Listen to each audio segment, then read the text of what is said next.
By fucking up your dick appointment? No. All right. No, I was getting. Last time we spoke, she canceled on you. Well, which one? They've all canceled. Well, that was we spoke. It was at Xavier's mic, and you were saying that you had a date or something. Why are we talking at your mic? Oh yeah, we were. But no, we were at Xavier's mic. Yeah. She canceled on you or something, and then I was just thinking like, I hope you didn't have another cancel. Oh yeah. No. As of right now, but I mean, you know, I normally don't do this. I'll even put the phone right here so that I can see when she texts of like, can't make it. I gotta go water my dog or iron my couch. Or whatever. I gotta go watch paint dry. Yeah, let's be optimistic, right? Yeah, be optimistic, right? Don't be a pessimist.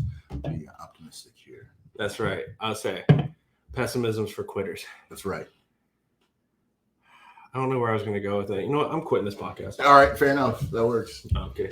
Hey, everyone. Thank you for tuning in to the Destination podcast, by the way. You all know me already. But across from me here is the one, the only Terrance, TheGawdshow Davis. Hello. That's a lie. There's another Terrance, TheGawdshow Davis. My name is Xavier Dunson. That's correct. He'll be on an episode in the future. Stay tuned for that. But no, you can catch Terrance all over Columbus. He's got his fingers in a lot of pies, a few of them creams, and he's got a show at the Attic on April 7th. Yes. Another installation of your Black Friday series, the Don't Stay Home show. You're going to want to check that out. Again, a fantastic comics on it, hosted by a great one as well. And so thank you for making the drive out here. Thanks for coming. Thanks for having me. I've only come to Newark a couple of times, and it's always such a treat to come here. You know, I get to see what Jim Crow America looked like every time I drive here. It's like a time warp. Yep. And then you walk through the door, and then it's like even pre Jim Crow now. All the weird religious imagery that I have, even though I'm not even religious. Your fork. The fork. If anyone not aware, Destin made me dinner, lunch, whatever. I don't know, dinner. The fork had a cross on it. I noticed that. I said, "Oh, it's." That one was all kind of my mom. She was at Kohl's one time when I first bought the house, and she was like, "This would be perfect for your castle medieval theme that you're going for." I saw it and I was even like, yeah, it is. Plus they're nice and thick, so like if someone's like trying to steal one of my fries, I can like grab it and like That's the thing that's really on the wrist. Yeah, you got to have the silverware that has a good weight to it. Yeah. Like if you have the silverware and it's just fucking flimsy, I don't like that shit. Exactly. No, it's kind of like the rule of thumb, the very dated, horrible meaning of that phrase. Yes. I only remember that because St. Paddy's Day happened recently, and I rewatched Boondock Saints like I do every year. And it starts out with the one lady like going off on her feminist rant, the butcher shop, before she gets hit by a man. It's a movie of its time, but to be fair, this is Women's History Month, so it's starting out with that. We'll edit this all out in post. Yeah, that's fine. And since we're talking about Women's History Month, I would like to again thank myself for being such a huge part of so many women's history. Same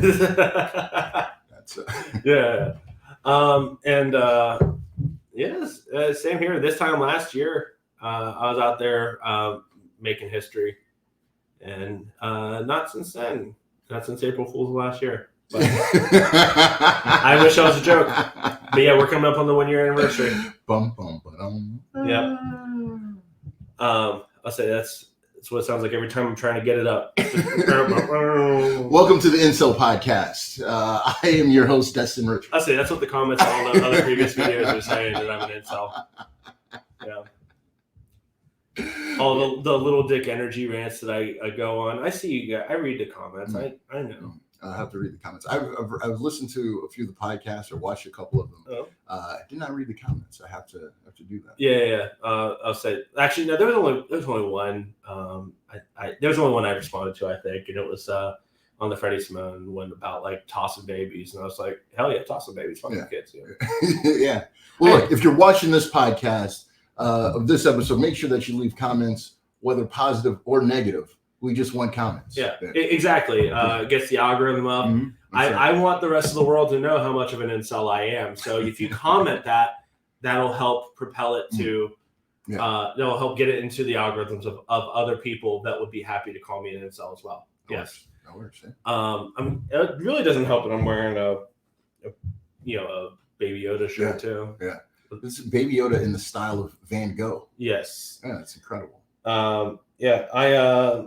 And like you pointed out my Sith mystery, but I leave up all year round too. It's a Sith mystery. Sith mystery, yeah. Oh, yeah. Okay. All right. Yeah, the holiday cheer is strong with this one. That is, I don't know who has seen. It's a Christmas tree. It's a Darth Vader themed Christmas tree with the Darth helmet and all of that. Yeah. A Sith mystery. I'll upload a picture to the official Destination Podcast page on Facebook. But I'm not going to show you right now because I've only cleaned the portion of the house that's on this camera right now. The rest of it is filthy.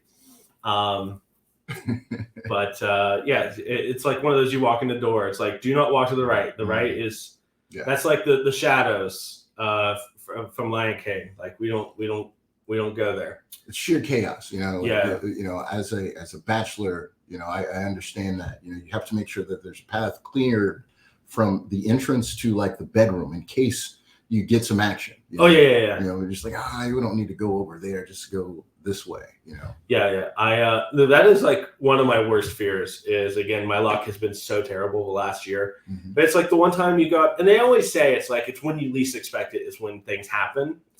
Like I'll go out, with the mind frame of like, I'm just going to have a beer, sing some songs with the boys, that not going out for, potential dates.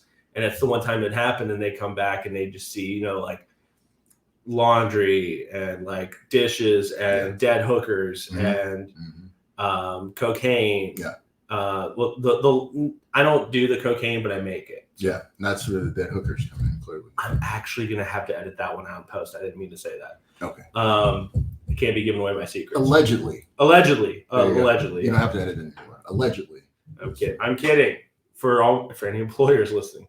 He's allegedly kidding. Allegedly kidding. He's allegedly kidding. I'm kidding. No Coke in this house. I'm a Pepsi guy. That's right. But anyway, a little bit about yourself though. So where did you get your start in comedy? I got my start in comedy. The unofficial start, my parents are just ridiculous. They're really funny. My mom is really like dry humor, really like sharp. Like, my dad is definitely like slapsticky, dad jokes, all the time. And so that is just, there was always comedy and just always in the house. Growing up, being picked on, and this is something I think is interesting, like between like the white comics and the black comics. Like, I think black folks generally, will Jones on each other, right? That is the way that we show affection, oftentimes, right? And I've learned that like that isn't the case in a lot of like the white comic spaces, right? You're preaching to the choir. Yeah. I've had so many people like, because like my roots are in black comedy, which I know, just hearing my fucking crack-ass voice say that my roots are in black comedy. No, they are. My roots are by Alex Haley. Solid literary reference. But like that's the thing. Like when I meet somebody, like I roast them. That's like that is how I show.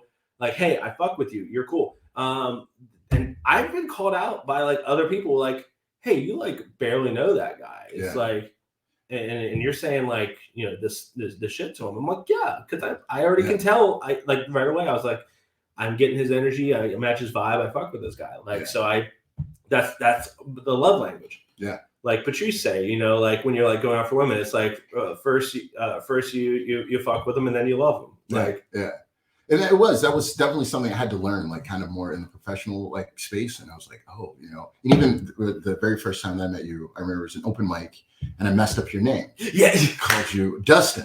Yeah. And then I continued to just ride that bit to the ground. And I continued, well, you're Destin now. And then black people, we don't, when we mess up your name, that's just your name. Forever. And then we just go with that.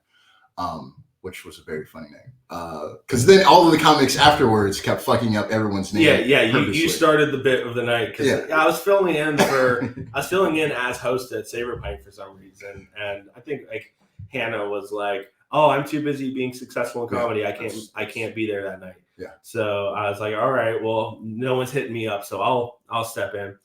And then you started that, and I remember like I was like, okay, he's put the ball in my court. I gotta fuck with him. So like I'd already heard the whole you and Xavier joke. Yes. So like I hit you up with the Xavier. Also, I remember that was right at the time that Kanye made his first anti-Semitic mark too. So that was the height of like can't fuck with Kanye anymore. Of all of the things that Kanye has done to get him canceled, it's kind of like the Steve Irwin like getting done in by the Stingray. You're like, it makes sense, but also there's so many other things that should have done it. Right. Yeah, when he like with Steve Irwin, like you're like the Tigers or like Lions and shit, but you're like a Stingray. You're like, that's what did it. Yeah, and then Kanye put out a song called Black Skinhead, right? Yeah, and then now. After the slavery's a choice, punching the kid. There was one more, and then the comment that was essentially something like Jewish people run show business or whatever. Yeah, they run the show business. And we're like, no shit, we already knew that. Yeah. And like that's not news. Fucking blew him. I'm like, how is that what almost got him done in forever? But anyway, it was right at that time. So like I think I even just like called you Kanye or something like that, and it got like boos from everybody. But yeah. I even had to apologize because I was like, that one was actually a bit out of line. That one was actually I went too far with that one. So no, but that was but yeah, that's the love language. That is the way that I also show affection, and I've learned to, depending on who we're working with in professional spaces, kind of partnering that back. But yeah, so there was just always a lot of comedy in the house. I will never forget. I was really young. I was maybe about 7 or 8 years old, and my mom had some audio cassettes. For any of you young people out there, there are these plastic things, and there's like a tape, and you put it in a cassette player, and it plays music. It's amazing. It's like a MP3 player. Wait, we don't use MP3s anymore. It's like Spotify, but like a physical thing. I can't explain it. Yeah. But she had a cassette tape of Richard Pryor.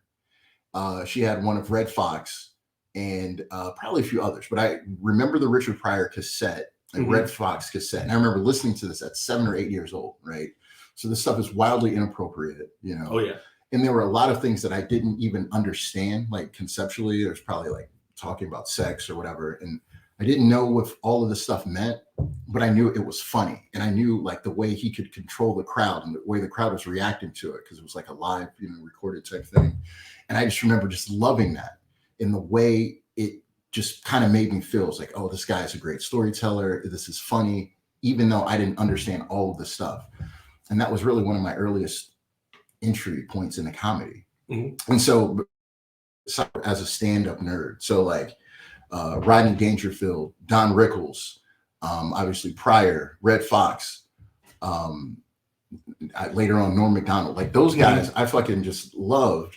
The Johnny Carson show, like when they would have like all of these guys come in and do their 5-10s, fucking loved all of that shit. Yeah. So that's where I got into comedy, just the entryway. But like professionally, I started with improv, which was kind of funny, just simply because stand-up to me was always like that girl that I was intimidated by, and I was like, oh, I don't want to try that. I didn't want to disrespect the art form by failing. Yeah, I get that. I've mentioned this by now on episodes, but I mean, like watching some of my uncle's DVDs, like of like classic comedy. And again, my first big ones were again Eddie Murphy. I watched the Kings of Comedy, Martin Lawrence's Run Tell That, and then also early on. I mean, I got in when I started really getting back into stand up as well. A big early influence of mine was Patton Oswalt. Yeah. He was one of the first white people that I heard, and I was like, this guy's funny too. Yeah. But then, yeah, I did like the alt comedy scene, so like like David Cross, Maria Bamford, all them as well. Yeah. So I do like a weird mixed match of the two when I can, but and then I also, like I said, I back when we talked about it, I was in the world of improv officially before I even did stand up. But I would have been in one in college if I had just known about the audition date. Yeah. And right before COVID hit, there was a kind of like the first attempt of like a mixed match show at the Wild Goose. And like I would get up after I did my set in the beginning half. At the end, they would allow comics to come up and try and do improv stuff. And like again, I had a good fit for the world of improv as well. And I really enjoy doing it. I love it. Like we're starting to get a lot of mixed match shows again that they're like really blowing up. Yeah. And and again, you're one of the big reasons of it. The TheGawdshow. So besides the Black Friday shows, you also were the 670 East Fest as well. It happened. Yeah. Let's say, and you put that together, right? Yeah. So the 670 East show. So that was a fun thing. So I will spin it back just a notch. So like I came in doing improv shows. My first improv class was with the world famous Hannah Romes, who now is a co-owner of Hashtag, show producer, all of that. And so we actually started an improv group called Face Club. Mm-hmm. So we did plenty of shows pre-COVID, shit started ramping up, and then we started doing our own stuff. So we had a bunch of those in the bag post-COVID. And then when I started to do stand-up, I reached out to a couple of people, and I feel like no one really took me serious for doing stand-up. Mm-hmm. And so I was like, there were a couple of shows. There was one show in particular I reached out. I knew that they did new people. They let some new people on along with some vets. New people get 5 to 7 or something like that. So I reached out and I was like, hey, can I get on this show? And they were like, yeah, send me your 5 minutes, Mm-hmm. Send it to them. And then he just left me on red. And I was like, well, that sucks. Mm-hmm. And so I decided that why am I waiting to get booked? I'll just go book myself. So that's when I started the 670 show. So I pulled it together with some of the people that like Shayna Robani. Mm-hmm. I always fuck up her last name. Shayna Robani. So does she. That's why she doesn't use it. I know. Yeah. So I just go by Shayna. Yeah. Which I just talked to her not so long ago. But a really good friend of mine, especially, she was super supportive when I started doing stand-up and all that. So I brought her in. Xavier Dunson was one of the first people. As a matter of fact, my very second mic that I did, he was there off to the side and like gave me, encouragement. And it's like, oh man, I really like that bit. You can do this. And then, some other people that I've done improv with, I brought in Goody Hendrickson, Anthony Windsor. But so that is something that's really kind of close to me. It's just, I'm on that show. It's always people that have always just given me good vibes, Mm-hmm. And so I've done a few of those now. And then now obviously the Black Friday show, where that is a combination of stand-up and improv. Yeah. So, and that's coming up. We're going to have the Wonder Kid, the Saxation, Dylan Burke. If you've ever been out in Old Town East, he's a kid who's always playing like the saxophone out on Oak Street and in that space. And I got him in for the show. So he's going to do some music. And then we're going to have Chris Tolloy. He's doing some stand-up. The first one we had Murph Henderson. We had Walter Joseph. So, and along with a bunch of improvisers. So it's going to be cool. It's fun. Yeah. Again, that's awesome. I love bridging the gap because I talked about it a lot during the Hannah episode of this podcast. Yeah. But the strange war between improv and stand up, and like there's no need to have a. It's like when there's like people like they'll make you choose between like are you an Elton John or a Billy Joel fan, and it's like Yeah. They're both good. Why do we have to choose? I always think that's such a weird thing, but just in anything, right? Like, what is it? Comparison is the thief of joy. You know? Yes, absolutely. And people are always, like the LeBron James versus Michael Jordan debate, and it's like, who gives a shit, really? Like, oh, LeBron scored 50 points, but Jordan, he could score 50 easier. It's like, bro, they're both great. Yeah, I enjoyed watching both of them. Like, what is this? You don't have to show love for one thing by knocking down the other. Exactly. Like that's the thing. Like, stand up and improv. We need to unite against our common enemy, ventriloquist comedians. Absolutely. Fuck them. Yeah, exactly. They can go die. Yeah. But and I don't know. I don't hate magician comedians as much, but ventriloquist comedians, yes, we need less of them in the world. Like if COVID had only been able to get all of them. That's solid. But magic comedians, I'm on board with that. Like, it's a well. In fact, the last if we do like a purge. Like, ventriloquist at the bottom, but then magicians are like the next round. You think the next round? Yeah. Oh, man, I don't know. I like magic. The last 670 show, I had a magician, had Roy Rennick, and it was so fucking cool. Like, so I love magic, and I always thought that shit was cool. Yeah. And so someone had actually it was Hannah who had kicked the idea about having a magician at my show. Yeah. And I was like, I've like always wanted to do that, but I was like, are my friends gonna think like I'm a nerd if I have a magician? And so I like floated that balloon out. I was like, would you guys come see if I had a magician? And everyone was like, that's cool. Yeah. So then I was like, fuck it, let's go. Yeah, I don't ever actually mean any of the things that say about magician or magic comedians. Yeah, you just want them all to disappear. All right, gotta edit that out. People comedy sometimes. Yeah, no. What? Now I've lost my train of thought there. Don't worry, I'll give you a new train of thought. New train of thought. New train of thought. But no, I think mixing the both improv and stand-up is always it's a really cool thing. So like, I remember my training. Yeah. In this one, especially someone that's like has so many feet in different comedic worlds, and from like a historical standpoint, what is your views on what consists of prop comedy and what is just using, or where do you consider someone a prop comic? Okay. So because actually prop comedy is between ventriloquist and magicians. Yeah. If you are a full-fledged prop comic. That's fair. So the reason why I still like to distinguish the magician comedy as a little bit higher, because like the magician shit is difficult to run on its own. Yes. And then also to do stand-up is also difficult to do on its own. And they're actually doing both, right? So like that I think is, I like to give them a lot of credit for that. I also really love giving credit to folks that do musical comedy as well. Mm-hmm. I respect it, even though I don't always love it, right? Yes. Like, what's the guy, Bo Burnham? Yeah, Bo Burnham's the best, in my opinion. And I fucking hate Bo Burnham. You do? I just just that shit isn't for me, right? Okay. Now, I shouldn't say I hate Bo Burnham. That's not correct. I don't enjoy that shit. He hates Bo Burnham. Yeah. So. Yeah. But I just don't enjoy that shit at all. Like, I respect and acknowledge the talent and skill that it takes to pull some of that stuff off, but like I watched Inside or whatever.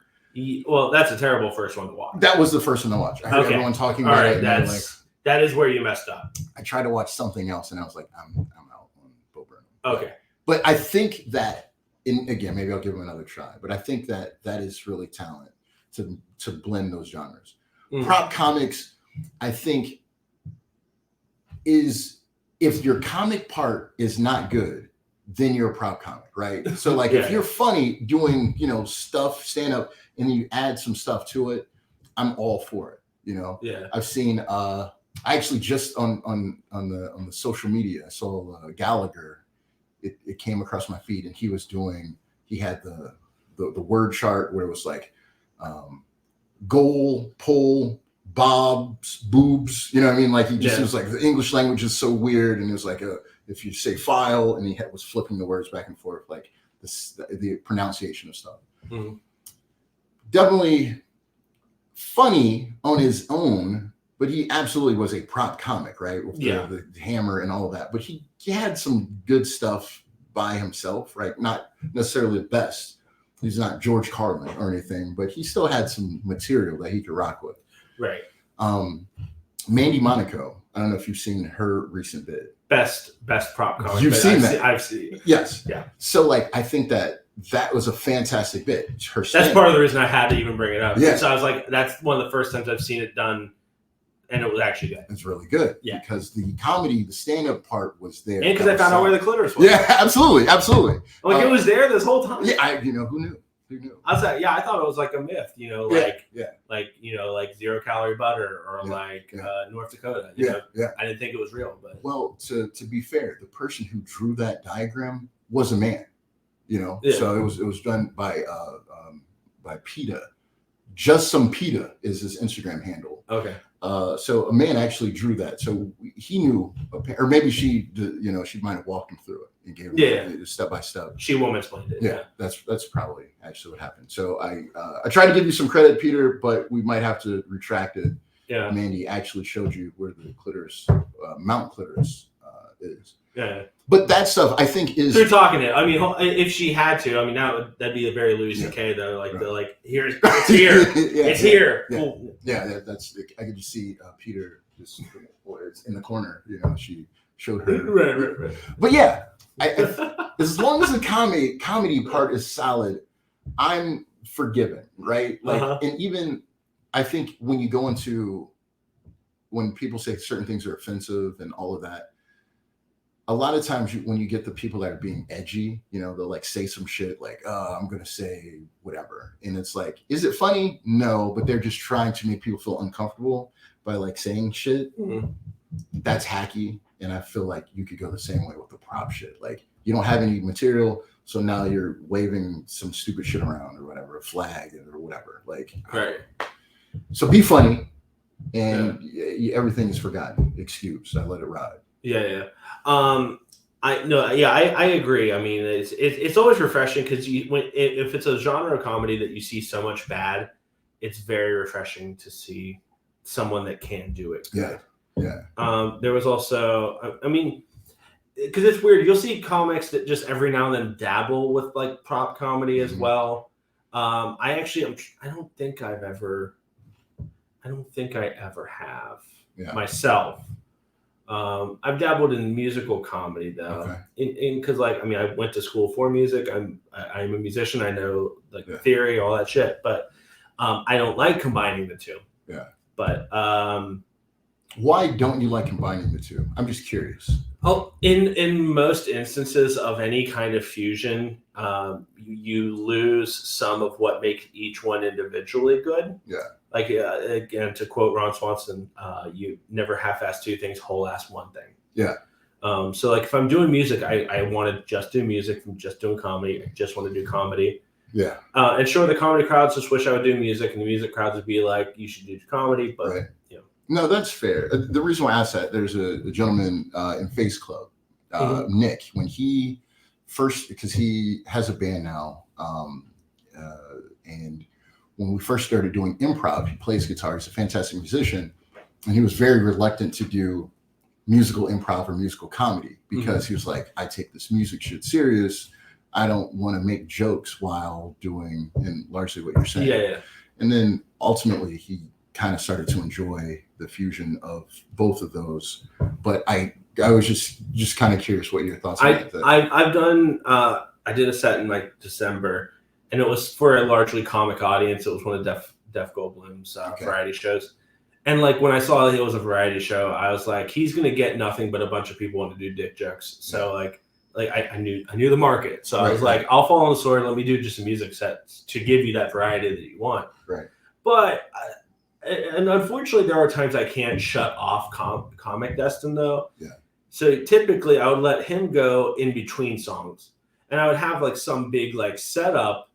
And then like just the initial first hit of the song would be like a punchline. Yeah. But once the song hit, it was a serious song. Like I remember I think that when I started out and I did, I was like, I mentioned, I was like, hey, you all know me as a stand-up comic. You're probably wondering why I have a guitar. And I was like, well, and before you think I'm going to be doing musical comedy, it's like, no, I keep them separate. Because like comedic Destin, I try to like be funny, be positive, and all that shit. And it's like So yes, in case you're all wondering, what sad, depressing, emo, white bullshit are you gonna do? And then I play the first couple of notes of "Something in the Way" by Nirvana. Okay. The doom, doom, doom, boom, boom. But then once the song hit, I was in the zone. Okay. But like that initial hit got a laugh. Or I did that song, by the way, "Something in the Way." That was the best part of the Batman. Yeah, it was the best part of the Batman. That's the only part that I didn't fall asleep.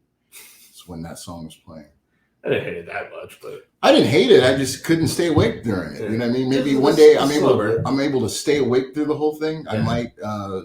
Then I'll actually be able to say that I hate it. But we'll do some cocaine, and then we'll watch the Batman. Okay, that sounds good. Yeah.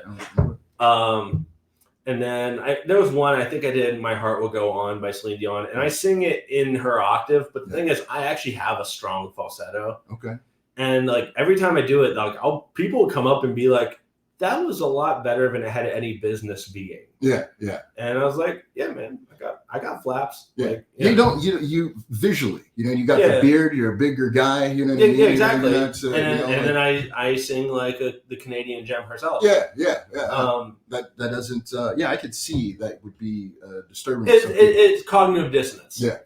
And that's what that relies on. Plus, at the end, once everyone's applauding and crying and like throwing their panties on the stage, sure. That's when I just say I dedicate that song to the McRib. Very nice. Which I've actually never eaten. I've never eaten a McRib, despite how I look. I've never had a McRib. Don't cheat yourself. Treat yourself. If you're looking for a cardboard covered in barbecue sauce with a few onions sprinkled on top of it, go get yourself a McRib. I would say I've trusted Taco Bell farts more than I trust the meat in a McRib. Yeah. So.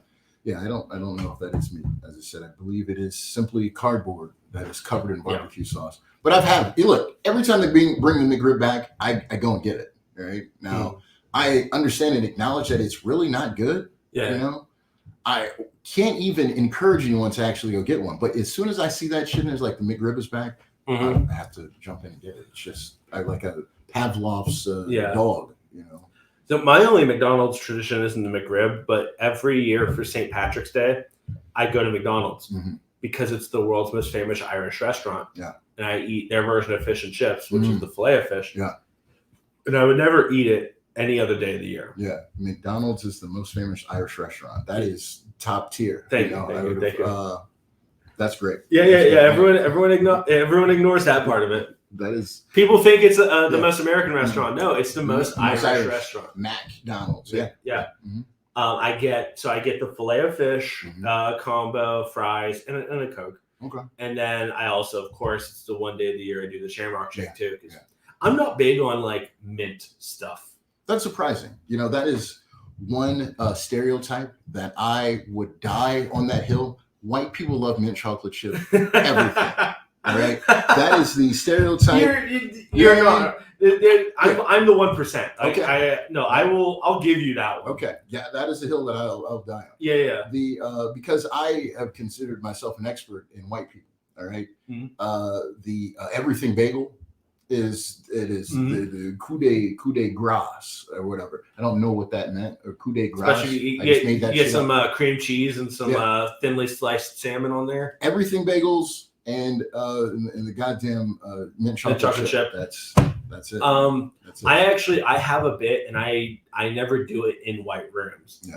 And I'll talk about how like I think it's really like it's kind of fucked up and unfair that like the black stereotypical foods are like fried chicken, watermelon, cornbread, because all of them are fucking delicious.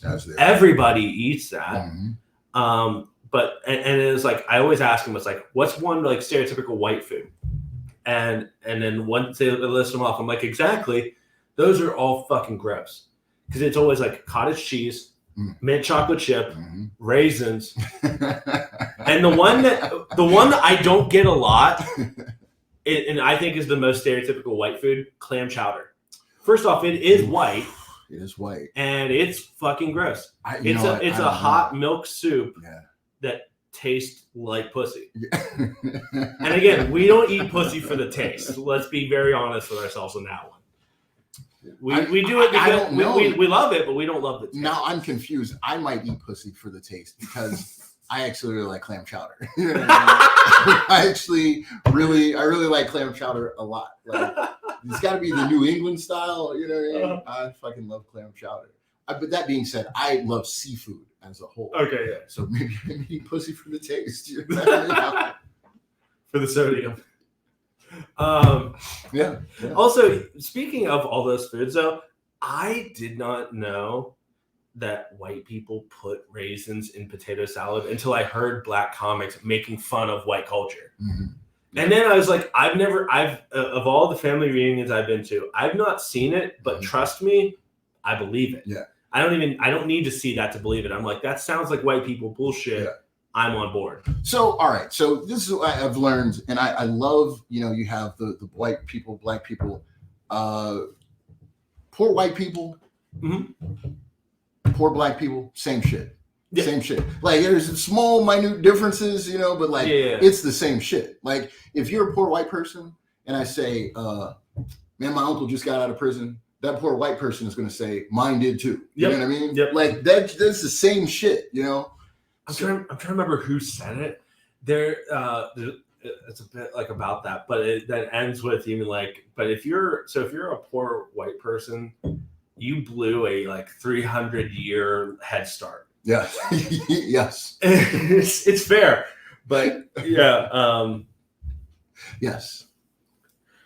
Yeah. No. I can't tell you how much I've learned about white culture from hearing black people make fun of white culture. So I'm like, you taught me more about white culture than my family has. I think it's really interesting. Like, so like, if you are a black person and you want to ascend the ranks of society, right? Mm-hmm.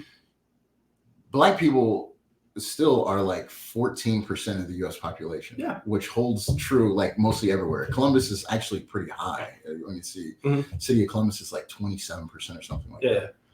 But like, in order for us to navigate through America, we have to know a whole bunch of white people shit. Like, you know what I mean? Like, if you go to the office, there's a bunch of white people there. You're learning about white shit, the Beatles, the Vernon Shirley, Seinfeld, what other white friends, like all of that stuff. Yeah. But if you're a white person, you don't have to navigate through black culture. Like, you have to, if you're interested in it, then you can dive into it, but you don't have to know like who the OJs or the Four Tops are. Right. If you're black, you have to know who the fucking Beatles are and who fucking, whatever the fuck. Yes. No, absolutely 100%. And like, the Eagles. You know what I mean? You have to know who the Eagles are. Yeah, Philadelphia. Yeah, they almost won the Super Bowl this year.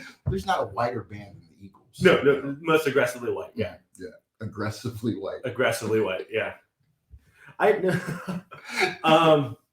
So I actually, when I was in college, because again, I make the choice. I'm like, because I only know about this white culture. I want to learn about other cultures, and college is obviously a great place to do that. Yeah. So that's why a lot of the people in Newark hate the idea of college. Yeah. They're like, why would you want to live in another culture? I was like, because this one sucks. You don't want to teach those women how to read. Exactly.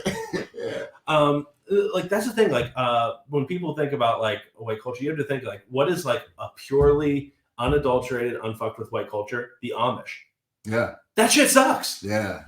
Oof. Like, don't get me wrong. It's one of the only groups of white people that know how to cook, but and even then, it's just salt and butter. That's all it is. The Amish are unadulterated, pure white. Pure people. White, uncut, like Colombian cocaine.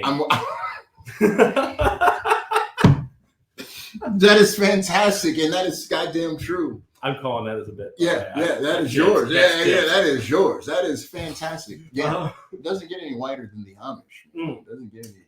I was saying, some of them still don't fuck with electricity. I'll see some Amish people like at the gas station though, because obviously they build a lot of homes around the area. I mean, especially more here than probably in like Columbus, but. Yeah, I mean, I'll see a lot of Amish, and like they gotta wear fucking suits in the summer. Yeah, they have the ungodly beard, the same haircut. I'm like, that's like why anyone makes it through their Rumspringa and chooses that is so beyond me. I gotta tip my hat to anyone that dedicated to the cause. You know what I mean? Like technology, man, I need that shit. I need that shit.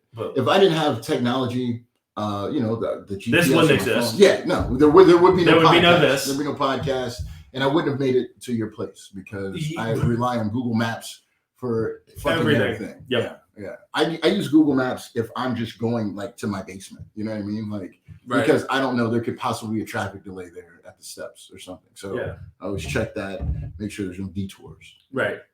But so when I was in college, like I said, I used that as an opportunity to learn about other cultures besides white people. Yeah. And I took because also I was a music major, I took a class called Aesthetics of Black Music. Okay. And I went in there, and obviously it was a lot of actual music from Africa. Then it went to like the blues. We spent a lot of time on the blues. Okay. And then the professor, the professor was this Janis Joplin looking white lady. Yeah. And sounded like Zooey Deschanel. Okay. So like no matter if you were looking at her or you're not, you're like, I'm getting like the whitest lady ever. And like she wore like pantsuits every day though, even though her hair was like still very like almost dreadish. Okay. Like it was like to the point where I think she had dreads and then she's letting them like relax out and like shit like that. So we have Janis Joplin, and Zooey Deschanel, and now Hillary Clinton in the pantsuits. Okay. Exactly. So this is literally the whitest woman I've ever met. Yeah. Teaching this Aesthetics of Black Music class. Yes. And then I remember that because that was a second semester class I did, and then I would follow that up. So for anyone that has gone to Bowling Green State University, the music building is like kind of like on the farthest outskirts of the campus.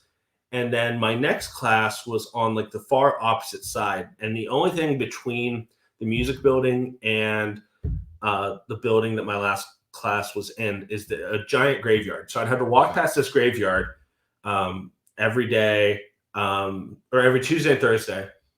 And then my last class of the day was Intro to Canadian Studies. So I went from Aesthetics of Black Music to the whitest class they offered. So what you're telling me, I imagine on campus, you went from the far left to the far right.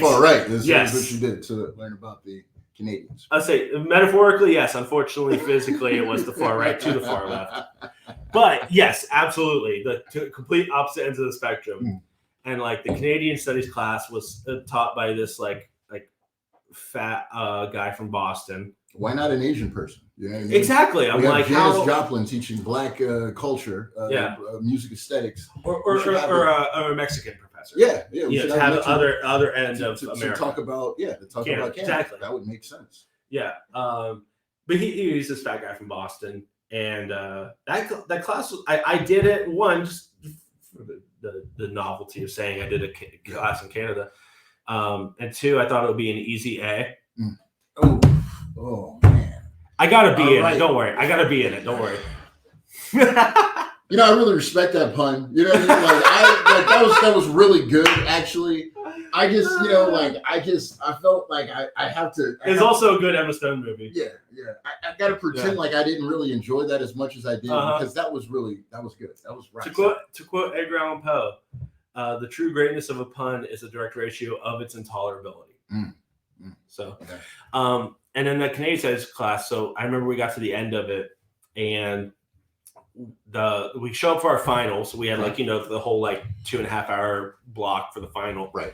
And we walk in, and he's like, "So, should have told you this, but the paper that you guys wrote last week, that was actually your final." And half the class, the half I was in, was like, "Yay!" because I did really well on it. Right. The other half of the class was like, "Oh." And so he's like, "So you're probably wondering what we're gonna do for the 2.5 hour slot." Well, I've rented out the ice arena, which, of course, for me and me alone in that class, was on the other side of the music building that I just came from. Oh man, zigzag. Exactly. So now I had to walk back across the graveyard and the music building to get to the ice arena. But we go to the ice arena and we curled. Yeah. Curling is a great sport. Yeah. I didn't so much like being the guy that did the squeegee. Yeah. I really liked being the skipper is what it's called, the guy that just throws the stone. Yeah. And then just shouting like and it echoed so much I wasn't even trying to make consonants, so I was just going like curling is one of those things that like no one fucking knows about until the Olympics every 4 years. Yep. And then everyone Yep. watches that shit and they're like, man, that shit looks kind of fun. It is really kind fun. of cool. And I have a friend, Dave. Him and his wife, they actually do curling. Uh-huh. Like, they got into like, I don't know if it's a curling league or something, but like I thought that was kind of cool. He's like one of the only people I know that like does that shit like regularly. Yeah.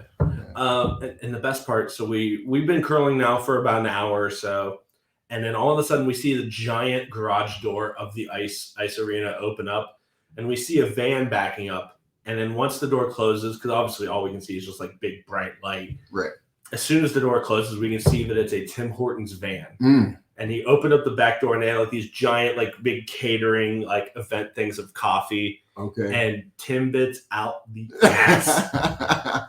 So they went super Canadian. Oh yeah, we could like unless like Jim Carrey rode up on a moose, it couldn't have been a more Canadian way to spend an evening. Tim Hose.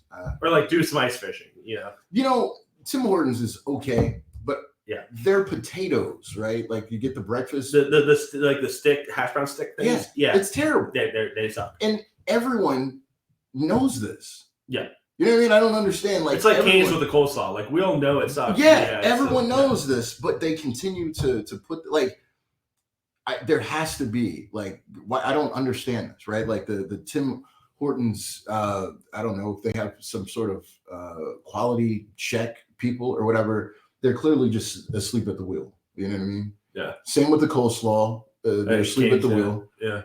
Same with the Cadbury bunny commercials that come out every year. Yeah. It's the same commercial from the 70s. You know what I mean? Yeah. It's not, they even roll it out now in low quality. You know what I mean? It's not even, they haven't even updated it or whatever. I believe that tells me a lot about the quality of that product. You know what I mean? Like this Cadbury egg, we've been using the same commercial since 1980, and the same recipe. Yeah. You know, of college. So as you mentioned before, so you originally were from Mansfield, correct? Okay, I'm from Mansfield, and then I went to college, and I started like Mansfield, OSU, and then I was like, I gotta get the hell out of here. And my sister lived in Virginia, and so she was like, you should come here, go to school, and I was like, yeah, that's cool, because ultimately I wanted to go to George Mason University for some reason. I don't know why. So I moved to Virginia, and I went to school there for a little bit, got a little homesick, and then I came back to the Ohio State University. But yeah, that was my journey. I've been back in Columbus for quite some time now. I've been in Columbus since like 2003 or something like that. Oh, okay. 2002, like a long been time. Been a while. Yeah. But that's my. I really love the Virginia, the Northern Virginia, DC area. It was really cool. So a lot of stuff to do. Always fun. I would go down to the mall. In just when I was like younger, right? Like it was such a youthful thing. I would go down there to the Washington Mall, and I would like have my backpack, and then I would put on my headphones and I'd write poetry. You know, like I'm fucking loser. You know, loser. I was just write poetry. I was in my feels and all that. But there's always some shit happening. So there'd be like either some sort of speaker or just stuff like that would always, but I would hop on the train and go to DC all the time. Yeah, nice. Yeah. I mean, I did all that shit, but I never even left my basement. So no, I got you beat on sad there. Fair enough. Yeah. I'll say I on my old school like MacBook, I actually found like 3 recordings of songs that I had like written out everything except for drums, because at the time I didn't have drums, so like you just have like guitar, bass, and my my whiny teenage voice, which is even worse than this. I wish like I could play an instrument. Like I love listening. I really wish that I could play the piano. Me too. I love the way the piano sounds, and that is one of the, again, almost like with stand-up. I have not taken piano lessons because I know in my brain that I cannot play what I want to hear. You know what I mean? Like I would. Right. But maybe I should. I started doing stand-up, and that's working out. So yeah. Part of the reason that music didn't work out in college was there's 2 reasons why I wasn't able to finish. Well, 3 reasons that I wasn't able to go through with being a vocal music ed major was number 1, couldn't afford it. That was the big reason I had to drop out. And then 2, I don't like kids. Okay, that's a solid reason. Well, in the terms of like, just like being around other people's kids, it would wear on me way too quick. Yeah, like I said, I've had exes that had kids. I was fine with like just one at a time, and but as a whole, in encompassing, I don't like kids. So what you're telling me is that you are pro-choice. Yes. Okay. Yeah. Just and you're also. I'm one of the 5% in Newark that is pro-choice. Yeah, you're not liking kids. You're pro your choice to tell people that they shouldn't have kids at all. Absolutely. Yeah. Oh my God, the amount of people that are still making kids that shouldn't have made one kid. All right, this is why. Again, I don't know how we're getting on this topic, but this is why there are too many morons that have kids, right? Yeah, and it's always. Absolutely. The people that have all of the kids are the people that shouldn't have any of the kids. You know what I mean? Oh my God. If you go meet some moron, right? And then they marry a moron. Walk outside. There's plenty of them. Yeah. And then they look and they have 16 kids. And it's like, yo, you shouldn't have any kids. But then you'll meet a couple and they're like a professor and a scientist and a goddamn astronaut and a fucking astrophysicist or whatever the fuck. And they're like, oh, we're waiting. And they might have one kid. Yeah. Where the people who can't fucking tie their own shoes have 63 kids. Absolutely. I saw that in Mansfield, right? I grew up in Mansfield. Like I said, all you gotta do, walk outside, throw a stone, you'll hit some kid that doesn't need to be on this earth. Yeah. Yes. Oh my God, it makes me irate. Like if I'll see a kid around the greater Newark area, which is an ironic sentence in itself. The greater Newark area. Yeah. How big is that? Is that a 4-mile radius? Where's the greater? Well, actually, you go. I'm at the easternmost edge of Newark. So if you go even further east of me, that then becomes Hanover-Licking Valley, which is even more country than Newark is. West is more money because you're closer to Granville, and then north there's St. Louisville / Utica. Once again, also kind of more country. South is Heath. Heath is industrial. Okay, yeah. I've never heard of St. Louisville. I've been in Ohio for St. Louisville. Early breakfast, the greatest breakfast in Lincoln County. I think Ohio. Not a paid sponsor. I fucking love them. That's why. Every time I hear about cities in Ohio that are just named after other better cities, you know what I mean? Yep. So you've been to London. Yeah, London, Ohio, and then I hear this shit all the time, like the train that got derailed in East Palestine or Palestine or whatever the fuck. And I was like, that's been in Ohio this whole time? What the fuck? But yeah, I don't, anyone who has lived in Ohio and you see these cities, it's amazing that here 40 years in the game, I'm still finding out that there's a new city that it's 15 minutes away from me that I've never fucking heard of. But again, around these parts, I can't tell you how many kids that are 8 or 9 years old and still can't enunciate.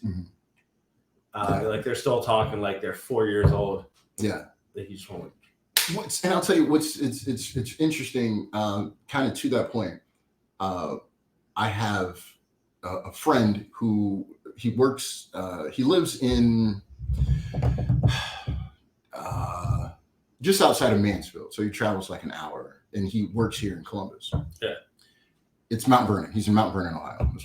Right above Utica. Yeah. Yeah. So he drives to Columbus every day and he volunteered for he's got kids. He volunteered for his kids for a field trip or something. Mm-hmm. And I think his kid is 13 or 14. And he was telling me the amount of people, not just kids, the amount of people who had not been to Columbus, for this field trip. Yeah. So the field trip was for the art museum or something. And he was like, yo, my mind was blown away at the number of people who had not been to Columbus, that have been in Mount Vernon their entire lives. And also here, one of my buddies, he married this gal, and she was telling me her family has never even left the west side of Columbus. She was like, I got cousins and relatives who've never been to Easton or Polaris. They have just which is so amazing, that people are comfortable in not stretching out, Yeah. It's amazing, and those are the people that want to tell you the most about the world too. Absolutely, that is a good goddamn point. So, like in my hometown, and I again, Mansfield, I listen to and occasionally, run into some of these people, and they have all of these ideas and opinions of all of this stuff, and it's like you've never experienced any of this. You haven't gone to college to learn about different folks, and again. The thing that my largest takeaway from college wasn't necessarily the books, but being around all of those other people from different places, right? So when I was doing school in Virginia, I was around all these cultures that I had never seen. I dated a girl who was Peruvian, right? And so like I would go to her side of town and I was like the gringo there, right? Like I would go down there and like just being in those spaces and just learning different things. Obviously in college, you have that melting pot of so many different people, black people, white people, all this stuff. And then moving from Virginia back to, Ohio State, same thing. People of different financial, backgrounds and classes and all of that. And you learn like different people, different stuff. But the folks that have been in this small little hole, they seem to know so much. And it's always fascinating when you have those conversations. There's also, if we did a diagram, there's an amazing amount of crossover between people that never left their hometowns and want to tell you about the rest of the world, and people that need to see Mandy Monaco's bit about where to find the clitoris. There's a lot of crossover in that. That Venn diagram is a circle. Yeah, it is a circle. Perfect circle. Yeah, it is a perfect circle. But yeah, no, Mandy's great. She's one of my favorite people in the city. She's one of my best friends. I met her. Actually, how I met her was through my podcast. So during 2020, right before everything shut down, I did an improv show with her group at the time, and it was a big show. It was at some brewery, and I forget.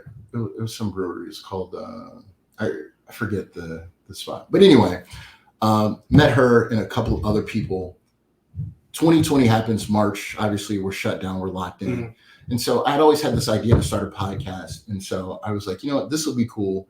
No one's going anywhere. So I can like reach out to people. The idea of the podcast was my friends list, right? So on social media, you have people that are your friends and you have no idea who the fuck these people are. It's like, I've been following this person for 17 years or 15 or whatever years. Now they have kids and I know this person's life, but I've never met this person. I don't even know why they're my friend. So the goal was to reach out to people that were on my friends list to actually talk to them and figure out what the hell their story was. Yeah. So anyway, Mandy was kind of a part of that because she was a person that I had met maybe once or twice. So I think I've only spoke to her like a couple minutes, but invite her to the podcast. She'll be down and she'll chat it up with you. But so I did that. I did the podcast. We talked for like 5 or 6 hours and our laptops died and this is virtual and we still chatted and then like that was a springboard for a friend show and we continued to hang out and now we like collaborate on a lot of stuff. And seeing her go from improv to stand up is like a really cool thing because I would always thought I was like, you have like really funny stuff. Like I'd like to see you at least try it. But the bit that she's doing now with the prop, it's so good. Yeah, it's so good. Yeah, I would say like the idea again that like, as you have a podcast as well. Like I am finding like it's becoming a superpower of like being able to like meet someone like for like the first time and having a great conversation. Even Falter, I had Amber Falter on here. Yeah. We had never officially met in person until we did the podcast. I knew of her. I saw a bit, but I never met her afterwards because like we had like this whole like kind of weird like overlap when I like I started right as she was like going on like this like hiatus kind of. Yeah. So like I caught one set of hers. Remember it was good, and then like I didn't meet her afterwards, but. Yeah, had probably maybe the best chemistry besides you and me. Hey, that I've had on this show. Yeah, and again, just the ability of just two people meeting and Amber making it happen. She's great. She's I met her years ago at fours. But before it was fours, it was Threes. No. Twos. It was no. One. Boom. It was barrel on high. Barrel on high. Yeah. And I just kind of randomly met her. We chatted, you know, and then like later on, then she started doing like more stuff, and she was like rolling heavy. You know what I mean? She had her own showcases, and I just from like meeting her initially, she was just a really nice person, and then I started going to her showcases, and I was like, yo, she's like really funny, and she was one of the first. If not simply the first, like local comedian that I kind of started to follow, you know what I mean? And just like saw that and able to acknowledge like, yo, this local scene is like got some really good people in it. And at that point, I really wasn't that familiar with like the local comics, you know? And then as I started to, and then again, she really put me onto a lot of different people. Cause I remember one of her very first Alexis Nelson, now the Black Forger. Shout out to Alexis Nelson. She did one of her very first sets at Amber Falter's showcase. And I went to go see her. Alexis and I used to do improv together. And going full circle, like just a couple of months ago, Alexis, she did a stand-up from the waist up, produced by Travis Howisher. I'm probably saying that wrong. And then, so that was Thursday or Friday. And then that Saturday, I got asked to do Amber Falter and Friends. So I got to do her show, which I thought was really cool because I was like, these was like one of the first shows that I saw. And then this weekend, I got to work with both of them. Or I got to watch one. I got to work with Amber. But I love both of them. They're both fantastic. Yeah. And so speaking of podcasting magic, I say we end this podcasting magic right now. Let's end this magic. I'll say, because let's see, my appointment should be here. Oh yeah, because he's got a package arriving, or he's going to deliver a package. Deliver a package. So anyway, as we said in the very beginning, April 7th, doing Black Friday, Don't Stay Home at the Attic in Columbus. Yes. Any other shows, any socials you want people to follow you on? You can follow the Godcast. Better podcast name than mine. I forgot to mention that. Destination podcast is fantastic. But the God Show or the Godcast is God's here. But follow The God Show on Instagram, Twitter, all of that. The God Show, THAGAWD, and also the Whole Damn Show Productions. Follow that on Instagram. I got a bunch of stuff coming up. I have a bunch of really cool shit coming out. Some of it I can't talk about right now, and I can't wait to announce. I want to finalize some things, but we have a whole bunch of shit coming out this summer. It's going to be a blast. So, yep, you heard there. Follow the God Show. I'll have his doppelganger Xavier G. Dunson on in a future episode as well. He's great value, the God Show. Great value, Xavier. He is. I'm going to say that he's the great value God Show later on, and then vice versa on his episode. But thanks again for making the drive out. Great talking to you. And again, follow the cast. Come see his shows. Come see me and come see his shows. He's a great producer. He's a great comic. Make sure you check his shit out. He's also a great cook. I don't know if you know this. He made me dinner. The dinner would have been jambalaya. I feel like this needs to be put on the record. Put him on blast. The dinner would have been jambalaya, and I was fucking stoked because I love jambalaya. And then Ty Erskine he did an episode prior. He said, I don't eat meat. So Destin says, I'm going to make you a grilled cheese sandwich with tomato soup. So I went from having jambalaya to a goddamn grilled cheese sandwich. But I made a bougie ass grilled cheese sandwich. Brioche bread, 3 cheeses, spiced up the soup. It was quality, but it was still a goddamn grilled cheese sandwich. And I got that when I was in elementary school. You know, I wanted fucking jambalaya because my fucking mouth was watering for it. But next time. Next podcast we'll jambalaya. We'll jam the balaya. Jam the balaya.